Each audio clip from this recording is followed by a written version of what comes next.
स्वागत है आप सभी का tech study ITI YouTube channel पर। आईटीआई के बाद क्या करें, बहुत बड़ा सवाल और बहुत ही अच्छा भी ये सवाल है अगर आपके मन में आता है तो। क्योंकि आईटीआई के बाद कैरियर में बहुत सारी अपॉर्चुनिटी हैं। कई बार होता है हमको पता नहीं होती कि आईटीआई के बाद क्या करना है, क्या क्या और कर सकते हैं, कितने स्कोप हैं आईटीआई के बाद जॉब में, पढ़ाई में, किस किस फील्ड में आप जा सकते हैं, क्या क्या कर सकते हैं। तो ये चैनल पे एक नया इनिशिएटिव है। पढ़ाई के साथ साथ जॉब के अपडेट और अप्रेंटिसशिप के साथ साथ हम कुछ आपको कैरियर पाथ में कैसे आगे बढ़ना है उस पर भी टिप्स देंगे। उसी की सीरीज में पहला वीडियो है। चैनल पे नए हैं तो सब्सक्राइब कर लीजिए, इस तरह से बेल आइकन को भी ज़रूर हिट कीजिएगा। और वीडियो को आप शेयर कर सकते हैं ज़्यादा से ज़्यादा, या अगर आप शेयर नहीं करना चाहते तो आप वीडियो को लाइक कर सकते हैं। यूट्यूब इसको, जो भी और लोग होंगे उन तक भी ये वीडियो आपके लाइक की वजह से पहुँच जाएगा। तो शुरू करते हैं, एक एक करके एक एक स्टेप आगे देखेंगे। आईटीआई के बाद क्या करें, कैसा गोल बनाएं, कैसे प्लान करें, कैसे सक्सेस हो सकते हैं। तो टोटल 5 स्टेप, 5 प्लान है जो हम आपको बताने वाले हैं कि आप आईटीआई के बाद कर सकते हैं। जो कि पहला है जिसमें आप क्या कर सकते हैं, डिप्लोमा या हायर डिग्री आप ले सकते हैं। क्या कर सकते हैं आप, डिप्लोमा कर सकते हैं या कोई हायर डिग्री यानी बीटेक या कुछ कर सकते हैं। अगर आपके पास कुशन है आप पढ़ाई कर सकते हैं। तो अब डिप्लोमा क्या है, यहाँ पे देखिए हमने जो स्टेप्स बनाए ना, ये बहुत ही अच्छे तरीके से आपके लिए हमने एक प्रेजेंटेशन प्रिपेयर किया है। अब डिप्लोमा आपका पहला स्टेप है, तो एक पे हम क्लिक करते हैं और देखते हैं डिप्लोमा होता क्या है। तो डिप्लोमा या हायर डिग्री में क्या होगा, डिप्लोमा यानी पॉलीटेक्निक आपका 3 ईयर्स का होता है। आप जिस भी स्टेट में हो उस स्टेट से आप डिप्लोमा कर सकते हैं। जैसे यूपी से हैं तो यूपी में भी पॉलीटेक्निक है, गुजरात में है, दिल्ली में भी है, सब जगहों पे आपको पॉलीटेक्निक डिप्लोमा 3 ईयर्स का डिप्लोमा मिल जाएगा, जिसको हम इंजीनियरिंग डिग्री या इंजीनियरिंग डिप्लोमा कहते हैं। एंड इसके ज़्यादा हायर डिग्री बीटेक होती है जो कि आप कर सकते हैं। अब डिप्लोमा की बात करें तो आपका जैसा ट्रेड हो उसके अकॉर्डिंग आप डिप्लोमा में ब्रांच चूज कर सकते हैं। अगर आप आईटीआई में 2 ईयर्स ट्रेड में पास आउट हैं, जैसे आप फिटर, इलेक्ट्रीशियन, ठीक, मोटर मैकेनिक, इन सब ट्रेड से हैं, तो आपको डिप्लोमा में फर्स्ट ईयर की छूट मिल जाती है। आपको lateral entry through direct second year में एडमिशन हो जाता है। और आपको सिर्फ फर्स्ट ईयर के 4 सब्जेक्ट्स होते हैं, उनको पास करना होता है एग्जाम में। आपका 2 ईयर्स में ही डिप्लोमा कंप्लीट हो जाता है, जिसकी वैलिडिटी 3 ईयर्स डिप्लोमा के बराबर ही होती है। अगर आप आईटीआई भी नहीं किए, आप 10th हैं, या आप आईटीआई के बाद 1 साल का ट्रेड है, कोई आपका वेल्डर है, प्लम्बर है, या किसी और ट्रेड से आप हैं, तो आप डिप्लोमा कर सकते हैं 3 ईयर्स का, क्योंकि तब आपको छूट नहीं मिलेगी। अब बात करते हैं इसके एडवांटेज की। डिप्लोमा तो आप कर लेंगे, एडवांटेज एंड फीस कितनी है। तो सबसे बड़ी बात यह है, एडवांटेज इसका ये हो जाता है कि आप जब भी कोई हायर डिग्री ले लेते हो, सपोज करो आईटीआई के बाद अगर आप कोई ऑर्गेनाइजेशन ज्वाइन करते हो, कोई सरकारी जॉब ज्वाइन करते हो या प्राइवेट जॉब ज्वाइन करते हो, तो आप टेक्नीशियन फील्ड पे जाते हो, ठीक है, या सेमी स्किल्ड वर्कर फील्ड पे जाते हो। लेकिन उसी यहाँ अगर आप डिप्लोमा ज्वाइन कर लेते हो तो एटलीस्ट आप अपने कैरियर में 5 से 10 साल ऐसे ही आगे बढ़ जाते हो। सैलरी के प्रॉस्पेक्टस में भी आप आगे बढ़ जाते हो, एंड पोजीशन जो आपकी होती है कैरियर में वो भी आपको काफ़ी ज़्यादा मिल जाती है सिर्फ 2 साल की स्टडी से। तो अगर आप आगे पढ़ना चाहते हैं आईटीआई के बाद, आपका फैमिली बैकग्राउंड जो है वो भी सपोर्ट करता है, या नहीं भी सपोर्ट करता, तो आप गवर्नमेंट एग्जाम क्रैक करिए, गवर्नमेंट पॉलीटेक्निक का। बहुत ज़्यादा फीस नहीं, आप ट्यूशन्स या कुछ और पढ़ा के भी अपनी पढ़ाई आराम से कर सकते हैं। एडवांटेज की बात ये हो गई। फ़ीस की अगर बात करें, अगर आप गवर्नमेंट कॉलेजेस से करते हैं तो फ़ीस बहुत ज़्यादा नहीं है, 12 से 15 हज़ार रुपये 1 साल की फ़ीस होती है। प्लस वो भी आपकी क्या होती है, अगर आपका इनकम सर्टिफिकेट वगैरह और सब बना है तो वो फ़ीस आपकी वापस आ जाती है स्कॉलरशिप के माध्यम से या और किसी माध्यम से। आपको करना है सिर्फ क्या, एक बार माइंडसेट कर लीजिए, आपको सिर्फ पढ़ाई करनी है। आप पढ़ाई करके आसानी से इसके बाद आप जेईई की पोस्ट या और सब पोस्ट के लिए देख सकते हो। दूसरा एक एडवांटेज ये होता है डिप्लोमा करने का कि डिप्लोमा करने के बाद जो आईटीआई आपने की, आईटीआई लेवल की अगर कोई वैकेंसी आती है तो आपने जो डिप्लोमा में स्टडी की है ना, आपके लिए वो एग्ज़ाम्स क्रैक करने बड़े आसान हो जाते हैं। तो ये एक एडवांटेज हो जाएगा आपके डिप्लोमा कर लेने से। सपोज करिए आप फिटर से हैं, मोटर मैकेनिक से हैं, तो आप मैकेनिकल से डिप्लोमा कर सकते हैं। इलेक्ट्रीशियन से हैं तो इलेक्ट्रिकल से डिप्लोमा कर सकते हैं। इलेक्ट्रॉनिक मैकेनिक से हैं तो इलेक्ट्रॉनिक्स एंड कम्युनिकेशन या इन सब इंजीनियरिंग से डिप्लोमा कर सकते हैं। इस तरह से आप अपनी ब्रांच भी चूज कर सकते हैं, जिससे कि क्या हो, आप अपने फील्ड की ही स्टडी उसमें करें। चलते हैं, बैक चलते हैं। अगला स्टेप यहाँ पे है, आप क्या कर सकते हैं आईटीआई के बाद, अगर आप डिप्लोमा नहीं करना चाहते तो आप सीटीआई कर सकते हैं या सीआईटीएस कर सकते हैं। अब सीटीआई या सीआईटीएस की डिटेल देख लेते हैं क्या है। तो सीटीआई को हम बोलते हैं, सीटीआई या सीआईटीएस दोनों एक ही कोर्स है, जो कि आप एनएसटीआई या आईटीओटी से ऑल ओवर इंडिया में बहुत सारे कॉलेज हैं वहाँ से आप कर सकते हैं। इसका हर साल एक एंट्रेंस एग्जाम का फॉर्म आता है, जिसको आप फिल करते हैं, एंट्रेंस एग्जाम देते हैं, देन आपका काउंसलिंग बेसिस पे एडमिशन होता है। कोर्स डिटेल की अगर बात करें तो 1 साल का एक कोर्स होता है। आपने जिस भी ट्रेड में आईटीआई की है, सपोज करिए फिटर से की है तो आप फिटर से कर सकते हैं, इलेक्ट्रीशियन से तो आप इलेक्ट्रीशियन ट्रेड उसमें होता है कर सकते हैं। इस तरह से आप CTI वहाँ पे कर सकते हैं। 1 ईयर का कोर्स होता है, एक ही बार 1 ईयर में एग्ज़ाम होता है और आप आसानी से पास कर सकते हैं। अब इस कोर्स की ड्यूरेशन आपको पता चल गई। कोर्स डिटेल क्या है, ये कोर्स डिटेल ये है कि आप CITS या CTI करके, तो कोर्स डिटेल ये है अगर आपको CTI या CITS तभी करना चाहिए अगर आप ITI में इंस्ट्रक्टर बनना चाहते हैं या किसी ऑर्गेनाइजेशन में आप कुछ इस टाइप का इंस्ट्रक्टर की पोस्ट होती है वहाँ पे आप जाना चाहते हैं। तो CITS एक तरह का ऐसा कोर्स है जिसमें आपको ये योग्यता प्रदान की जाती है कि आप किसी ITI में किसी और इस्टेब्लिशमेंट में आप इंस्ट्रक्टर की पोस्ट पा सकते हैं। अभी रिसेंटली DGT ने एक गाइडलाइन भी जारी की थी कि ऑल स्टेट, इंडिया के चाहे जितने स्टेट हैं, अगर वहाँ ITI में टीचर यानी इंस्ट्रक्टर की वैकेंसी आती है तो उसमें CITS कोर्स जो होगा वो मैंडेटरी होगा। अभी यूपी में 2504 वैकेंसी आई, उसमें भी CITS मैंडेटरी है। तो आप लोग CITS कर सकते हैं अगर आपको ITI में टीचिंग करना है या इस फील्ड में आपको आना है। तो 1 साल का ये कोर्स होता है। इसकी जो एलिजिबिलिटी है, ITI आप पास आउट होने चाहिए NCBT से, ध्यान दीजिए, सिर्फ और सिर्फ NCBT से, ठीक है, या आप डिप्लोमा और बीटेक हो तब भी आप CTI कर सकते हैं। फीस की बात करें, जो NSTI होते हैं, NSTI की फ़ीस बहुत ही कम है। आप देखेंगे तो मैक्सिमम आपकी 3,000 रुपये लगभग 1 साल की फ़ीस हो जाती है। हॉस्टल भी आपको मिल जाते हैं 100 रुपये पर मंथ में। आपको रहने का और जो खाने पीने का आपका लगेगा मेस का, वही चार्ज यहाँ पे आपके लगते हैं। बाकी आपकी फ़ीस यहाँ पे बहुत ज़्यादा नहीं है। अब एडवांटेज के बारे में हमने पहले ही चर्चा कर ली। अगर आपको ITI में इंस्ट्रक्टर बनना है, किसी भी स्टेट में अगर ITI में इंस्ट्रक्टर की वैकेंसी आती है तो वहाँ पे CITS कोर्स मैंडेटरी होगा। अगर आपने CITS किया है तो इसका कुछ स्टेट में मैंडेटरी है, कुछ स्टेट में क्या मैंडेटरी के साथ साथ आपको इसका 20 से 30% का वेटेज भी मिल जाता है जो मेरिट लिस्ट प्रिपेयर होती है उसमें। तो ये एक इसका एडवांटेज है, इसमें भी आपकी काफ़ी स्किल डेवलप हो जाती है। फिर से हम लोग चलते हैं पहली स्लाइड पे। तीसरा आप क्या कर सकते हैं, अप्रेंटिस कर सकते हैं। ITI के बाद क्या कर सकते हैं, अप्रेंटिस ज्वाइन कर सकते हैं। इसके बारे में पूरी डिटेल देख लेते हैं। तो अप्रेंटिस की बात करें तो अप्रेंटिस में आप क्या होता है, अप्रेंटिस आप कई जगहों से कर सकते हैं। ITI के बाद भी अप्रेंटिस होती है, कुछ अप्रेंटिस 10th के बाद भी होती है। तो ITI के बाद जो अप्रेंटिस होती है उसमें अभी रिसेंटली जैसे आप गवर्नमेंट से अप्रेंटिस कर सकते हैं। रेलवे का हमने थोड़ा सेपरेट रखा है क्योंकि रेलवे में बहुत सारी वैकेंसी आती है। आप प्राइवेट कंपनी से भी अप्रेंटिसशिप कर सकते हैं। अब अप्रेंटिसशिप करने का फ़ायदा ये होता है कि आपको रेलवे से अगर आप अप्रेंटिस करते हैं तो आपको अप्रेंटिस करने के बाद एक NAC सर्टिफिकेट मिलता है जिसको हम बोलते हैं नेशनल अप्रेंटिस सर्टिफिकेट। उसके बाद अगर रेलवे ग्रुप डी में कोई पोस्ट आती है तो आपको वहाँ पे 20% का वेटेज मिलता है। 20% वैकेंसी उस जोन की जो पहले से अप्रेंटिसशिप किया है उसको वहाँ पे प्रेफरेंस दिया जाता है। तो इसमें आपका फ़ायदा ये होता है कि आपका जो मेरिट होता है, जो कट ऑफ होता है, वो बाकी जो नॉर्मल पोस्ट ग्रुप डी की निकली 80% उससे काफ़ी कम रहता है।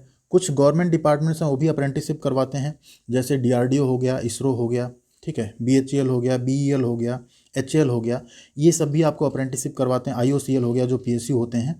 और यहाँ से भी अप्रेंटिसशिप का एक फ़ायदा होता है कि जब इनमें कभी वैकेंसी आती है तो कुछ ऐसे फील्ड हैं जिसमें आपको 100% पहले अप्रेंटिसशिप वालों को प्रेफरेंस मिल जाता है। तो अगर आपकी एज 15 से 24 साल तक है तभी आप अप्रेंटिसशिप में एलिजिबल होते हैं, या कैटेगरी के अकॉर्डिंग आपको छूट भी मिलती है तो आप अप्रेंटिसशिप कर सकते हैं। कुछ प्राइवेट कंपनियां जैसे मारुति सुजुकी हो गई, टाटा मोटर्स हो गई, टाटा स्टील हो गई, ठीक है, हीरो हो गई, और बहुत सारी प्राइवेट कंपनीज भी हैं जो अपने यहाँ से भी अप्रेंटिसशिप कराती हैं। उसके बाद कुछ 1 साल के बाद आपको क्या किया जाता है, एक अप्रेंटिसशिप का सर्टिफिकेट मिल जाता है प्रैक्टिकल एग्जाम लेके, जिसमें अभी पहले रिटन होता था उसको कैंसिल किया गया है। और आप बाद में अगर कभी वैकेंसी आती है तो कई बार वो कॉल भी करती हैं क्योंकि आपने उनके यहाँ से अप्रेंटिसशिप की है, काफ़ी काम किया है, सीखा है, तो कई बार आपको परमानेंट होने के चांस मिल जाते हैं। ड्यूरेशन जनरली अप्रेंटिस की 1 साल होती है। आप एक ही बार अप्रेंटिसशिप कर सकते हैं। उसके लिए आपको NAPS पोर्टल पे रजिस्ट्रेशन करना होता है। स्टाइपेंड जो 1961 का एक्ट है अप्रेंटिसशिप का, उसके अकॉर्डिंग आपको लगभग 8,000 के आसपास स्टाइपेंड मिल जाता है। बाकी प्राइवेट ऑर्गेनाइजेशन अपने हिसाब से अपना कुछ अलग रख सकते हैं क्राइटेरिया। एडवांटेज की अगर बात करें तो एडवांटेज हमने बता दिया कि रेलवे ग्रुप डी में आपको एडवांटेज मिल जाता है। जिस गवर्नमेंट ऑर्गेनाइजेशन जैसे आपका एक माझगांव डॉक शिप बिल्डर्स होता है, वहाँ पे अगर कोई अप्रेंटिसशिप किया तो उसको 100% वेटेज वो देते हैं जब उनके यहाँ वैकेंसी आती है, बहाली आती है। तो NAC सर्टिफिकेशन आपको मिल जाता है जिसको हम नेशनल अप्रेंटिसशिप सर्टिफिकेट बोलते हैं। इसका एक एडवांटेज ये होता है कि अगर आपने इसको किया हुआ है तो ये सर्टिफिकेट आपके पास है तो इसका आपको एक एडवांटेज मिल जाता है, जब भी वहाँ वैकेंसी आती है तो आप ये चीज़ें कर सकते हैं। या दूसरा एक इसका एडवांटेज होता है, अगर आप SCBT से ITI हैं और आप NAC सर्टिफिकेट ले लेते हैं तो आपका वो ऑलमोस्ट इक्विवेलेंट टू NCBT हो जाता है। NAPS पोर्टल होता है जिस पे आपको रजिस्ट्रेशन करना होता है, और इस रजिस्ट्रेशन के बाद आपका अप्रेंटिसशिप कॉन्ट्रैक्ट साइन होकर आप यहाँ से अप्रेंटिसशिप कर सकते हैं किसी भी ऑर्गेनाइजेशन से। 4th कैरियर पे चलते हैं। 4th होता है आप कोई प्राइवेट जॉब कर लीजिए, अपना कोई बिजनेस कर लीजिए, आपके पास एक और क्राइटेरिया है। इसके बाद हम लोग फिफ्थ की चर्चा करेंगे। तो फोर्थ में अगर हम बात करें तो प्राइवेट जॉब या बिजनेस आप कर सकते हैं। प्राइवेट जॉब आप किसी कंपनी में ज्वाइन कर सकते हैं। तो प्रोफाइल आपकी जनरली क्या होती है, आईटीआई के बाद आप टेक्नीशियन की पोस्ट ज्वाइन करते हैं, या सेमी स्किल्ड लेबर भी वहाँ पे आपको ज्वाइन कराया जा सकता है, या स्किल्ड लेबर भी कई कंपनियाँ आपको दे सकती हूँ बेस्ड ऑन आपका जो स्किल टेस्ट होता है। सैलरी की बात करें तो आपकी स्टार्टिंग मिनिमम तो 10,000 से हो ही जाती है, 12,000 15,000 तक भी आप पा सकते हैं बेस्ड ऑन कौन सी कंपनी आप कैसे ज्वाइन कर रहे हैं, कैंपस प्लेसमेंट से या डायरेक्ट जाके। अब बात करें इसके मेरिट डिमेरिट की, तो मेरिट ये होती है कि देखिए प्राइवेट में एक्सपोज अच्छा है, मतलब प्राइवेट में अगर हम बात करें एक्सपोजर की या कैरियर के आपके ग्रो होने की, तो वो प्राइवेट में गवर्नमेंट से कहीं ज़्यादा अच्छा होता है।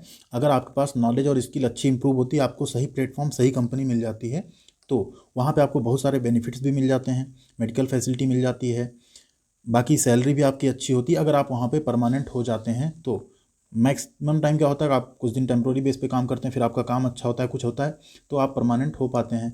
जैसे कुछ कंपनीज हैं, टाटा ग्रुप की हैं, रिलायंस ग्रुप की हैं, मारुति सुजुकी है, इन सब में अगर आप परमानेंट हो जाते हैं तो आप एक गवर्नमेंट सेक्टर से ज़्यादा सैलरी भी उठा सकते हैं।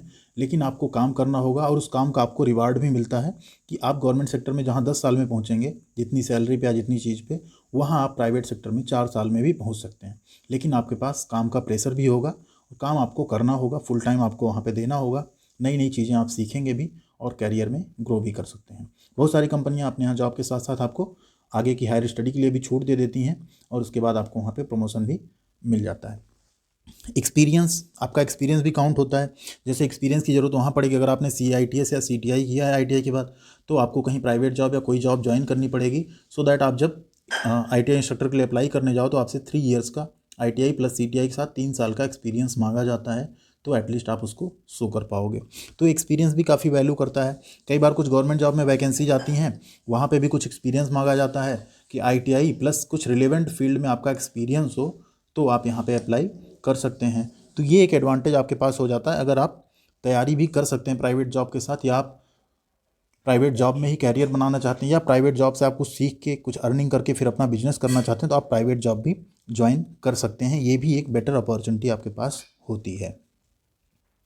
बैक चलते हैं, लास्ट ऑप्शन पे आते हैं। लास्ट एक आपके पास होता है, लास्ट ऑप्शन की गवर्नमेंट जॉब की प्रिपरेशन भी आप कर सकते हैं। हम इसको लास्ट ऑप्शन नहीं करेंगे, पांचवा ऑप्शन भले है, बट इसको आप पहली प्रायोरिटी भी दे सकते हो, जैसे कि आपकी नीड हो या जैसा आपका प्लान हो फ्यूचर का, उसके अकॉर्डिंग। तो गवर्नमेंट जॉब डायरेक्ट तो आपको मिल नहीं जाती कि आपने इंटरव्यू दिया गवर्नमेंट जॉब मिल गई, इसकी आपको प्रिपरेशन करनी पड़ती है। वैकेंसी काफ़ी कम आती है, कंपटीशन बहुत होता है, तो आपको गवर्नमेंट जॉब मिलती नहीं, एक्चुअल में आपको छीननी पड़ती है। इतने लोग रहेंगे आपके साथ, इतने लोगों के साथ कंपटीशन होगा, आपको अच्छे से पढ़ाई करके काफ़ी मेहनत करके फिर वो हासिल करनी होगी। तो गवर्नमेंट सेक्टर की अगर बात करें, गवर्नमेंट जॉब की ITI होल्डर्स के, तो गवर्नमेंट जॉब में आप बात करें तो रेलवे एक सबसे बड़ा सेक्टर है, इसरो, DRDO, HAL, PSU जैसे IOCL, ONGC, इन सब में भी हो गया।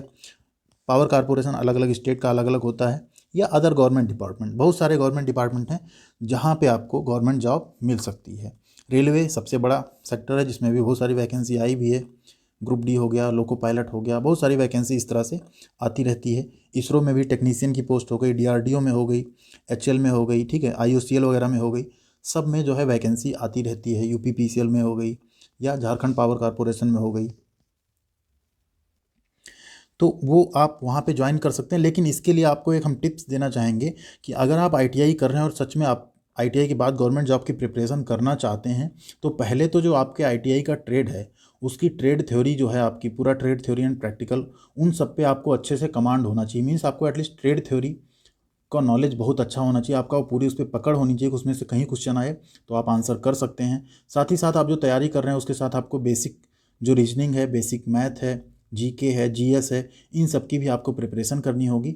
तो आप अगर ITI फर्स्ट ईयर में हैं या ITI करने का प्लान बना रहे हैं, तो पैरेलली आप ये सारी तैयारी भी करना शुरू कर दीजिए, तभी आप आगे जाके ITI कंप्लीट होने के बाद 1 से 2 साल में तैयारी करके आसानी से इसमें कम्पीट कर सकते हैं, क्योंकि इसमें इतनी आसानी नहीं होगी। ये जान लीजिए कि हर साल अगर 5 से 6 लाख लोग निकल रहे हैं ITI करके, तो उसमें से 50 to 60% लोग तैयारी में लगते हैं, लेकिन सीरियस तैयारी 2 ही 4% लोग करते हैं, बाकी सब सिर्फ लगे होते हैं। तो आपको सीरियस तैयारी अगर करनी है, आपका सच में कमांड है, तो आप इसमें भी गवर्नमेंट जॉब पे फोकस कर सकते हैं, प्रिपरेशन कर सकते हैं। अच्छे डिपार्टमेंट्स हैं, अगर आपको जॉब मिल जाती है तो काफ़ी सिक्योर जॉब होती है, और आप आसानी से अपने लाइफ में आगे बढ़ सकते हैं। बीच में आप अगर कुछ और साइड में अपना कुछ करना चाहें तो साथ में आप बड़े जॉब किया और कुछ तैयारी भी कर सकते हैं। तो यहाँ पे अगर गवर्नमेंट जॉब आपको करनी है तो यहाँ देख सकते हैं ना, कुछ इस तरह से आपको अपनी सारी जो थ्योरी की किताबें हैं और सारे सब्जेक्ट्स हैं उनकी अच्छी स्टडी करनी होगी। और अगर आपने डिसाइड कर लिया तो आप डिसाइड कर लीजिए, उसमें कमिटेड हो जाइए, फोकस करिए, तो आप पक्का सक्सीड हो जाएंगे, आप अच्छे से तैयारी कर सकते हैं गवर्नमेंट जॉब की। तो ये कुछ इंपॉर्टेंट बातें थी। आईटीआई के बाद आप देखेंगे 5 कैरियर हमने आपको बताए। आप हायर डिग्री या डिप्लोमा के लिए जा सकते हैं, सीआईटीएस या सीटीआई कर सकते हैं अगर आपको आईटीआई में इंस्ट्रक्टर बनना है। एक बार हम इसको समराइज़ कर देते हैं। अप्रेंटिस कर सकते हैं किसी भी डिपार्टमेंट से, बाद में आपको उसमें कुछ मिल जाता है प्रेफरेंस अगर वैकेंसी आती है तो। प्राइवेट जॉब या बिजनेस भी आप अपना कर सकते हैं और गवर्नमेंट जॉब की प्रिपरेशन कर सकते हैं। इतने ऑप्शंस आपके पास हैं जो कि यहाँ हमने आपको बताए हैं। उम्मीद करते हैं इन्फॉर्मेशन और वीडियो आपको समझ में आई होगी, अच्छी लगी होगी।